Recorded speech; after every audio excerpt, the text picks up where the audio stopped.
Hello friends. తమిళ్‌లోని ముగ్గురు stars అయితే ఉన్నారు. అందులో ఒకరు అజిత్. సో, అజిత్ తెలియని వారంటూ ఉండరు.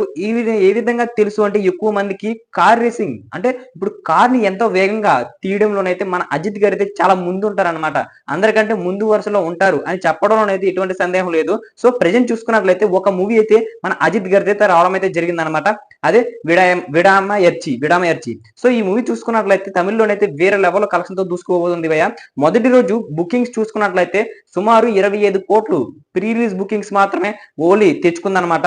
ఇది ఫ్యాన్స్ తలుచుకుంటే ఇంకొక 3,00,00,000 పెరిగే అవకాశాలు అయితే ఇంకా ఎక్కువగా ఉన్నాయి. అంచనాల ప్రకారం చూసుకున్నట్లయితే ఇంచుమించు 28,00,00,000 వరకు వచ్చే అవకాశాలు అయితే చాలా ఎక్కువగా ఉన్నాయన్నమాట.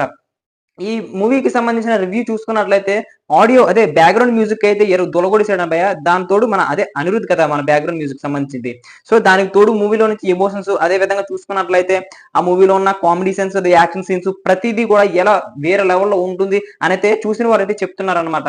సో, ఈ రివ్యూ చూసుకున్నట్లయితే వెయిటింగ్ న్యూస్‌లో అయితే మనకైతే రావడం అయితే జరిగింది. రేటింగ్ చూసుకున్నట్లయితే 5 ఔట్ ఆఫ్ 3.2 ఇచ్చాడు భయ్య. నిజంగా ఇదైతే కొద్దిగా ఎక్కువ అని చెప్పుకోవాలి. నిజంగా అయితే ఈ మూవీకి వెళ్ళలేదు గానీ, ఈ రివ్యూ చూసిన తర్వాత ఒక్కసారైనా సరే మూవీ చూడాలి అన్న ఆతృత అయితే కలుగుతుంది.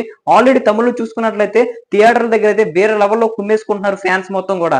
అసలు ఏందిరా భయ్య ఇది అనే విధంగా అయితే తమిళ్‌లోనైతే మొత్తం థియేటర్ కూడా దద్దరిల్లిపోయేటట్టయితే అక్కడైతే సెలబ్రేషన్స్ అయితే చేసుకుంటున్నారు. సో, మన తెలుగులోనైతే అంత పెద్ద ఫ్యాన్ బేస్ లేనప్పటికైతే తమిళ్‌లో మాత్రం అతనికైతే వేరే లెవెల్ క్రేజ్ అయితే ఉందన్నమాట.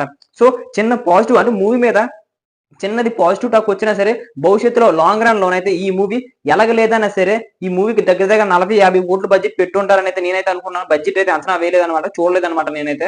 సో, ఇంచుమించు ఎలాగలేదన్నా సరే ఈ మూవీ మీద కొద్దిగా పాజిటివ్ రెస్పాన్స్ వచ్చినా ఎలాగలేదన్నా ఒక 200-300 దాకా లాగే అవకాశాలు అయితే చాలా ఎక్కువగా ఉన్నాయని అయితే మూవీ మేకర్స్ అయితే అంచనాలు వేసుకుంటున్నారని మనకైతే తెలుస్తుంది. మరి దీనిపైన మీ అభిప్రాయం ఏంటి? మరి విడామయర్చిని తెలుగులో మన పట్టుదల అనే మూవీ కింద అయితే మన ముందుకైతే తీసుకొచ్చారనమాట. ఇది తెలుగులో కూడా మంచి రెస్పాన్స్ వస్తున్నట్లయితే మనకైతే తెలుస్తుంది. మీరు గనక ఈ సినిమాకి ఇంకా వెళ్ళకపోతే ఒకసారి వెళ్లి చూడండి. ఖచ్చితంగా నచ్చుతుందని అయితే నేనైతే అనుకుంటున్నాను. మరి ఇలాంటి మరిన్ని అప్డేట్స్ మీకు కావాలనుకుంటే మన ఛానల్ సబ్స్క్రైబ్ చేసుకొని బెల్ ఐకాన్ అయితే క్లిక్ చేసుకోండి. అప్పుడే మనం పెట్టే ప్రతి వీడియో మీ వరకు చేరుకుంటుందన్నమాట. Thank you.